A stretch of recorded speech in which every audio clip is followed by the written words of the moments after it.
Hello students, आज का हमारा जो टॉपिक है बेटा, इसमें हम लोगों को समझना है सेक्शन नंबर 231 कंपनीज एक्ट 2013 का। हमने पिछली क्लास में पढ़ा था सेक्शन नंबर 230 और आज हम पढ़ेंगे सेक्शन नंबर 231। तो यहाँ पे एक एक चीज़ को मैं रीड करूँगा और उसका मतलब बताऊँगा, ठीक है बेटा। तो स्टार्ट करते हैं। Where the tribunal makes an order under section 230 sanctioning a compromise or an arrangement in respect of a company. तो बेटा यहाँ पे आप लोग को बहुत अच्छे से पता है, सेक्शन 230 में मैंने ये चीज़ बताई थी कि अगर किसी कंपनी के अंदर कंपनी और उसके मेंबर के बीच में कोई कॉम्प्रोमाइज़ करवाना है या अरेंजमेंट करवाना है, या किसी कंपनी के अंदर उस कंपनी और उसके क्रेडिटर्स के बीच में, कंपनी और उसके क्रेडिटर के बीच में, या कंपनी और उसके मेंबर्स के बीच में अगर कॉम्प्रोमाइज़ करवाना है, किसी तरह का अरेंजमेंट करवाना है, तो उसके लिए सेक्शन नंबर 230 के अंतर्गत एक एप्लीकेशन लिखा जाता है। और जब ये एप्लीकेशन लिखा जाता है तो ट्रिब्यूनल बाद में मीटिंग कंडक्ट करवाती है बेटा। 230 में मैंने बताया था, ये मीटिंग कंडक्ट करवाती है और फिर जो है ऑर्डर पास कर देती है कि हाँ, इस कॉम्प्रोमाइज़ को, इस अरेंजमेंट को अब माना जाएगा। तो ट्रिब्यूनल ने ऑर्डर पास कर दिया है अब सेक्शन 230 के अंतर्गत। कॉम्प्रोमाइज़ अरेंजमेंट अब हो चुका है। तो अब ट्रिब्यूनल यहां पे क्या कर सकता है, आगे फर्दर क्या कर सकता है? तो it shall have the power to supervise the implementation of the compromise or arrangement. Section 230 के अंतर्गत जब आप कॉम्प्रोमाइज करवाने के लिए, अरेंजमेंट करवाने के लिए जब आप ट्रिब्यूनल के पास गए थे कि ट्रिब्यूनल जो है कॉम्प्रोमाइज कर दे, अरेंजमेंट कर दे एक ऑर्डर पास करके, तो अब ट्रिब्यूनल ने ऑर्डर तो पास कर दिया, लेकिन क्या ट्रिब्यूनल आगे अब कुछ नहीं कर सकता कि हाँ ठीक है, कंपनी में अरेंजमेंट हो चुका है, कॉम्प्रोमाइज हो चुका है, तो अब क्या ट्रिब्यूनल पावरलेस है? क्या ट्रिब्यूनल आगे कोई एक्शन नहीं ले सकता? तो पहला पॉइंट, जैसे कि मैंने आपको बताया कि अब ट्रिब्यूनल क्या करेगा, अब ट्रिब्यूनल सुपरविजन करेगा, देख रेख रखेगा कि ये जो कॉम्प्रोमाइज, ये जो अरेंजमेंट मैंने किया है, मैंने यानी ट्रिब्यूनल ने जो कॉम्प्रोमाइज किया, जो अरेंजमेंट करवाया, क्या वो प्रॉपरली इंप्लीमेंटेशन उसका हो रहा है या नहीं। जो कॉम्प्रोमाइज, जो अरेंजमेंट बेटा ट्रिब्यूनल ने करवाया है, क्या उसका इंप्लीमेंटेशन हो रहा है या नहीं, ये सुपरवाइज करने का पावर है ट्रिब्यूनल के पास। ओके, तो पहला पॉइंट क्लियर हो गया, power to supervise the implementation of the compromise or arrangement. ठीक है, अब आगे बढ़ते हैं। B point, may at the time of making such order, यानी ट्रिब्यूनल जब जिस वक्त वो ऑर्डर पास कर रहा था उस वक्त क्या कर सकता है बेटा, उस वक्त, और at any time thereafter, यानी ट्रिब्यूनल के पास पावर है कि जिस वक्त वो ट्रिब्यूनल ऑर्डर पास कर रहा है उस वक्त, या तो ऑर्डर पास करने के बाद। लेकिन आप लोग के दिमाग में चल रहा होगा कि सर ट्रिब्यूनल ऑर्डर पास करते वक्त या ट्रिब्यूनल ऑर्डर पास करने के बाद क्या करेगा sir?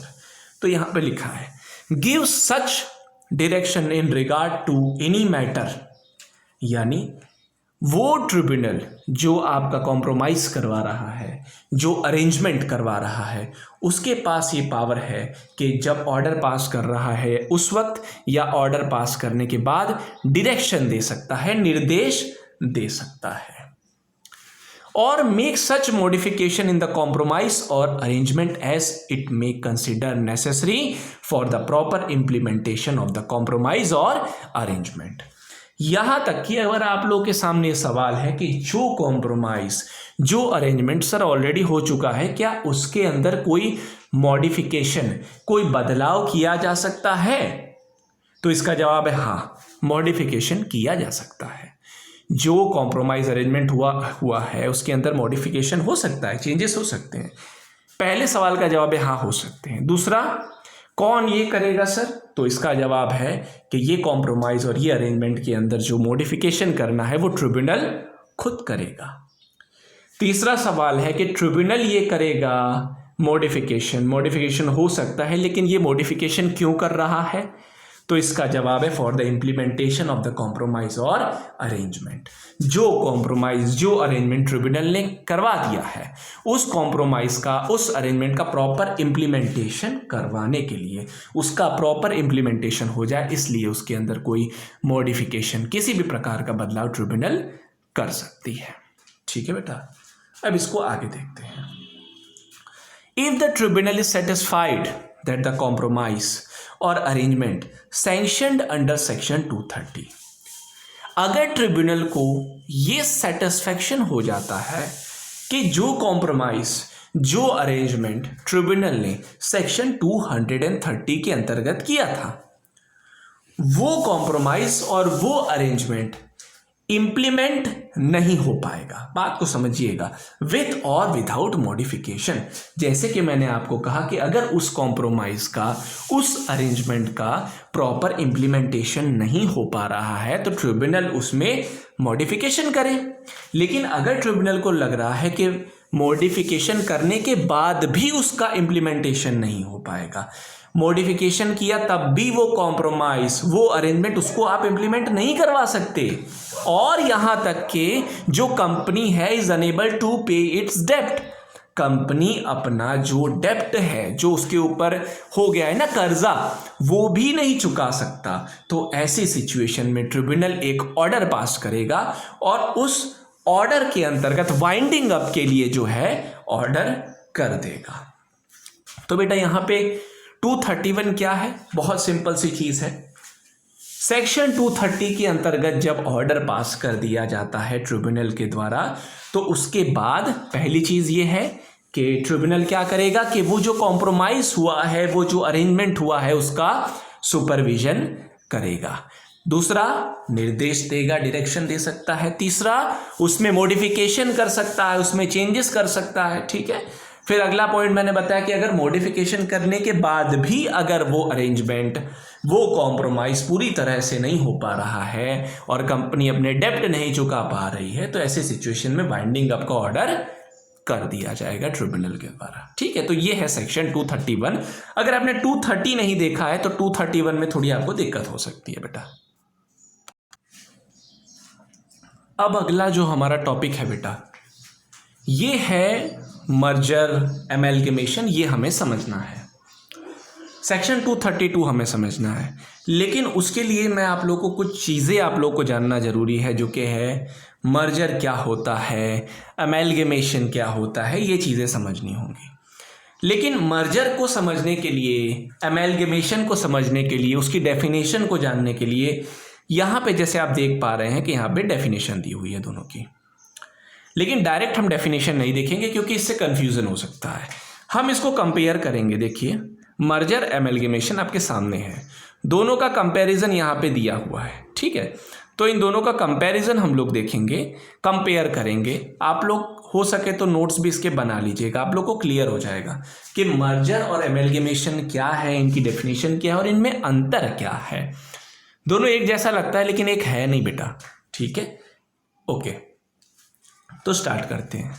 Number of entities required. सबसे पहली चीज, मर्जर में कितनी एंटिटीज होती हैं और एमेलगेमेशन में कितनी एंटिटीज होती हैं। ओके, तो देखिए बेटा, मर्जर में मिनिमम होती हैं 2 कंपनीज। ठीक है, मिनिमम होती हैं 2 कंपनीज, और एमेलगेमेशन में है मिनिमम 3 कंपनीज। अब आप लोग सोचेंगे कि सर 3 कंपनीज मिनिमम होना जरूरी है, यहाँ पे आप 3 बता रहे हैं, यहाँ पे आप 2 बता रहे हैं। तो पूरी बात सुनिए कि किस तरह से मैं कह रहा हूँ। देखिए, इसके कॉन्सेप्ट को समझिए, मिनिमम 2, 3, इसके कॉन्सेप्ट को जानिए। देखिए, minimum 2 companies are required as one absorbing company will survive after absorbing the target company. Absorbing company कौन सी होती है बेटा?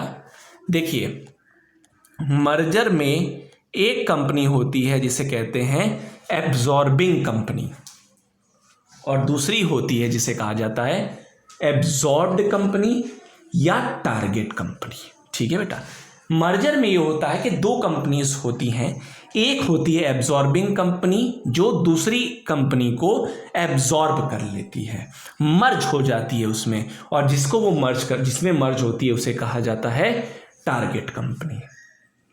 ठीक है बेटा, तो दो कंपनीज मर्जर में होती हैं, और ये दोनों कंपनीज जब मिल जाती हैं, एक है एब्जॉर्बिंग और सामने है एब्जॉर्ब्ड, तो जो एब्जॉर्ब्ड कंपनी है ना बेटा, ये सरवाइव नहीं कर पाती, इसकी खुद की आइडेंटिटी खत्म हो जाती है।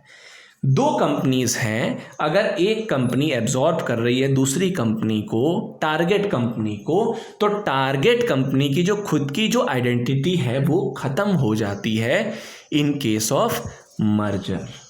ठीक है, मर्जर में ये होता है। लेकिन अगर मैं बात करूं एमएलगेमेशन की, तो यहां पे तीन कंपनीज, ऐसा मैंने क्यों लिखा है? देखिए, इसमें मर्जर तो दो कंपनियों का ही होता है, एमएलगेमेशन में भी दो कंपनियां मर्ज होती हैं एक तरह से, लेकिन दोनों के मर्ज होने के बाद एक तीसरी नई कंपनी बनती है। आप बात को समझ नहीं पा रहे हैं, लग रहा है आप लोग बात को समझिए। तीसरी एक नई कंपनी फॉर्म हो जाती है। लेकिन अगर मैं बात करूं in case of merger, merger में दो कंपनियां मिल गई, मर्ज हो गई, बात खत्म। एक कंपनी की पहचान बनी रही, दूसरी कंपनी की पहचान अब खत्म हो चुकी है। लेकिन जब मैं कहता हूं एमएलगेमेशन, एमएलगेमेशन में दोनों कंपनीज मिलके एक नई कंपनी फॉर्म करती है, इसलिए यहां पे कितनी कंपनी हो गई? टोटल 3 कंपनीज हो गई, क्योंकि दो वो जो मर्ज हुई हैं और तीसरी जो नई बनी है। ठीक है, तो नंबर ऑफ एंटिटीज कितनी है? मर्जर में 2, एक जिसकी पहचान खत्म होने वाली है, और इसमें क्या होता है एमएलगेमेशन में 3 हो जाती हैं, क्योंकि 2 मिलके एक नई बना देती हैं तीसरी।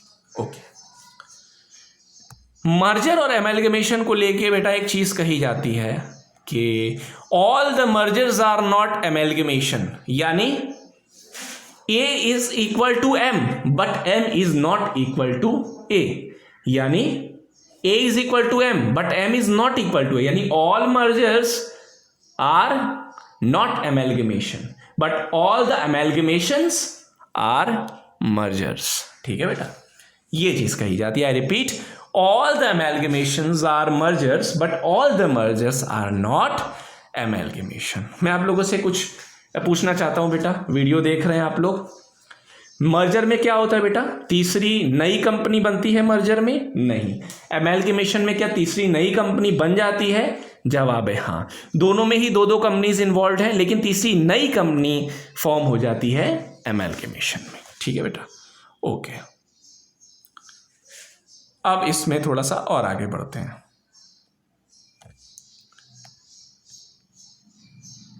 ओके,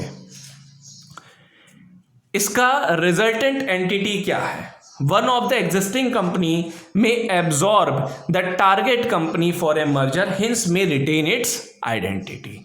जैसा कि मैंने अभी यहां पे बताया था, existing company lose their identity and a new company is formed. बहुत ही सिंपल सी बात है। एमएलगेमेशन में दोनों ही कंपनीज, एमएलगेमेशन में क्या हो रहा है? दोनों कंपनी की जो अपनी आइडेंटिटी है, दोनों ही कंपनीज की आइडेंटिटी कहीं ना कहीं खत्म हो जाती हैं।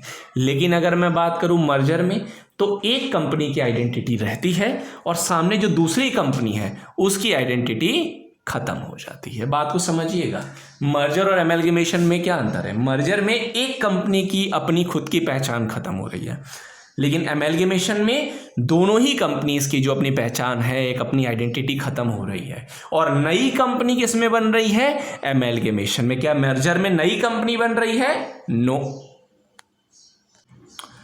अब हम देखेंगे कि मर्जर की वजह से शेयर होल्डर्स पे क्या असर होता है और मर्जर और एमएलगेमेशन की वजह से क्या असर होता है शेयर होल्डर्स पे। तो impact on share holders, share holder of the absorbing entity, ये एब्जॉर्बिंग और एब्जॉर्ब में अंतर समझ लीजिए। एब्जॉर्बिंग यानी वो कंपनी जो सामने वाली कंपनी में मर्ज हो रही है, जो जिसकी पहचान खत्म नहीं हो रही है, वो है एब्जॉर्बिंग कंपनी। ठीक है, तो एब्जॉर्बिंग कंपनी के, एब्जॉर्बिंग एंटिटी के जितने भी शेयर होल्डर हैं, उनकी जो ओनरशिप है अपने शेयर में वो बिल्कुल बनी रहेगी। However share holders of the absorbed entity gain ownership in the absorbing company. लेकिन जो सामने एब्जॉर्ब्ड एंटिटी है, एब्जॉर्ब्ड कंपनी है जिसको एब्जॉर्ब कर रहे हो, उसके शेयर होल्डर का क्या? बात को समझ रहे हैं मेरी? मर्जर में क्या हो रहा है, जो कंपनी एब्जॉर्बिंग है उनके शेयर होल्डर्स के तो अपनी जो ओनरशिप है वो तो रहेगी शेयर में, क्योंकि उसकी पहचान तो खत्म नहीं हो रही है ना। लेकिन जिस कंपनी की पहचान खत्म हो रही है, एब्जॉर्ब्ड कंपनी, उनके शेयर होल्डर्स का क्या बेटा? तो उन लोगों को अब एब्जॉर्बिंग कंपनी में शेयर्स मिल जाएंगे। ठीक है बेटा, आगे बढ़ते हैं। लेकिन एमैल्गेमेशन में क्या होता है बेटा? एमैल्गेमेशन में तो बेटा नई कंपनी ही बन रही है। तो नई कंपनी बन रही है तो जितने भी शेयर होल्डर्स हैं उनको नई कंपनी में जो है शेयर्स मिल जाएंगे। ओके, तो शेयर होल्डर्स पे तो इस तरह से अफेक्ट हो रहा है। लेकिन शेयर्स पे क्या असर होगा? सिंपल सी बात है, मर्जर के केस में शेयर पे ये असर होगा कि जो दो कंपनी है ना मर्जर में, एब्जॉर्बिंग और absorbed, absorbing the shares of the absorbing company are given to the share holders of the absorbed company. जो एब्जॉर्ब्ड कंपनी है उसको एब्जॉर्बिंग कंपनी के सारे के सारे शेयर्स दे दिए जाते हैं। और एमैल्गेमेशन में क्योंकि नई कंपनी तो नए शेयर्स। ठीक है बेटा, ओके। ड्राइवर फॉर कंसोलिडेशन, ये ड्राइवर तो आप जानते हैं, जैसे आप कार चलाते हैं, ड्राइव करते हैं, तो आपके हाथ में पूरी कहते हैं कार का कंट्रोल है, आप ड्राइव कर रहे हैं, आप ड्राइवर है, आप ड्राइव कर रहे हैं। तो मर्जर्स में, मर्जर के अंदर कौन ड्राइव कर रहा है? एब्जॉर्बिंग कंपनी ड्राइव करती है। देखिए ये भी पॉइंट इंपॉर्टेंट है। मर्जर में जिस तरह से आप ड्राइव करते हैं कार, तो कार का स्टीयरिंग आपके हाथ में है, कार पूरी आपके कंट्रोल में है। मर्जर में कौन ड्राइव कर रहा है? कर रहा है एब्जॉर्बिंग कंपनी। एब्जॉर्बिंग कंपनी यानी जो कंपनी दूसरी कंपनी को एब्जॉर्ब करने वाली है। ठीक है। और एमैल्गेमेशन की बात करूं तो amalgamation process is initiated by both the companies interested in the amalgamation process. यहां पे कौन ड्राइवर है? यहां पे दोनों ही ड्राइवर हैं। ठीक है, दोनों ही इसको इनिशिएट कर रहे हैं। ओके,